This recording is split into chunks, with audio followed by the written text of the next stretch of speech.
అందరికీ నమస్కారం. ఈ సంవత్సరం వినాయక చవితి శుభాకాంక్షలు తెలియజేసుకుంటూ శ్రీ గణపతి నీలమాంబ యూత్ అసోసియేషన్ సంయుక్త జీకే ఫౌండేషన్ ఆధ్వర్యంలో ఇది 20వ వార్షికోత్సవ మహోత్సవంలో ఇక్కడ నీలమ వ్యాప్తి జరుగుతున్నాయి. ఈ సంవత్సరం అంటే మేము ప్రతి సంవత్సరం ఒక అవతారంలో ఇక్కడ గణనాథుని కొలువు తీస్తాం ఈ పందిరిలో. అదేవిధంగా ఈ సంవత్సరం ఏరంబ గణపతి రూపంలో భక్తులందరికీ దర్శనమిస్తున్నాడు. ఇందులో స్పెషల్ ఏంటంటే స్వామివారు ఐ బ్లింకింగ్ కూడా చేస్తున్నారు. ఐ బ్లింకింగ్తో భక్తులందరూ కూడా ఆశీర్వాదాలు ఇస్తున్నారు. ఈ యొక్క 13 రోజుల కార్యక్రమాల్లో ఈ 3వ తారీఖుని సోమవారికి హోమం జరుగుతుంది. అలాగే 6వ తారీఖుని అన్నదానం కార్యక్రమం జరుగుతుంది. అలాగే సోమవారికి ఉదయం సాయంత్రం 7 గంటలకి అలాగే సాయంత్రం 7 గంటలకి పూజా కార్యక్రమాలు జరుగుతున్నాయి.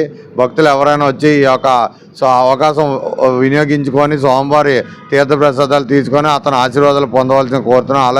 అదేవిధంగా ప్రతి సంవత్సరం కూడా స్వామివారికి ఎంత ఇష్టమైనది లడ్డు, ఎన్ని సంవత్సరాలు అయితే అన్ని కేజీల లడ్డు, అంటే ఈ సంవత్సరం 20 సంవత్సరం కాబట్టి 20 కేజీల లడ్డూని స్వామివారికి పెట్టి 13వ తారీఖున ఏదైతే స్వామివారి తిరువీధులు తిరిగి నిమజ్జన కార్యక్రమం బయలుదేరుతాడో అదే టైంలో 5 గంటలకి స్వామివారికి సాయంత్రం 5 గంటలకి లడ్డు వేలంపాట.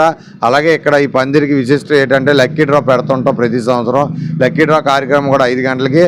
అలాగే సంస్కృతి కార్యక్రమాలతో పాటు మన ఒక శ్రీకాకుళం ఇక్కడ తప్పిడి గుళ్ళు అలాగే నేల వేషాలతోటి స్వామివారి ఊరేగింపు అంగరంగ వైభవంగా ప్రతి సంవత్సరం వెళ్తుంది. అదేవిధంగా ఈ సంవత్సరం కూడా కమిటీ సభ్యులందరూ కూడా అదేవిధంగా ఎక్కడా తగ్గకుండా స్వామివారి ఊరేగింపు అంటే మన భక్తిని మరింత పెంచేటట్టు సనాతన ధర్మానికి ఎక్కడా కూడా లోటు లేకుండా ఇక్కడ పూజ కార్యక్రమాలు ఈ మండపంలో జరుగుతున్నాయి.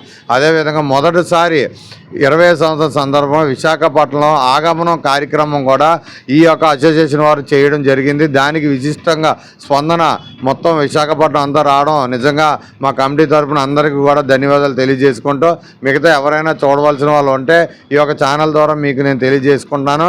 ఇక్కడికి వచ్చి ఉదయం 7 గంటలకి సాయంత్రం 7 గంటలకి పూజా కార్యక్రమం జరుగుతుంది. దానికి ఎలాంటి రసీదు గిజీదు ఏమీ లేదు. ఇక్కడ అంతా స్వామివారికి అన్నీ కూడా ఫ్రీగా జరిగితే మీకు నిజంగా తోచింది ఏదైనా ఇవ్వాలంటే అన్నదానానికి మాత్రం ఇవ్వండి. అన్నదానం 8,000 సుమారు 8,000 మందికి ఇక్కడ అన్నదాన కార్యక్రమం ప్రతి సంవత్సరం ఏర్పాటు చేయడం జరుగుతుంది కమిటీ వారు.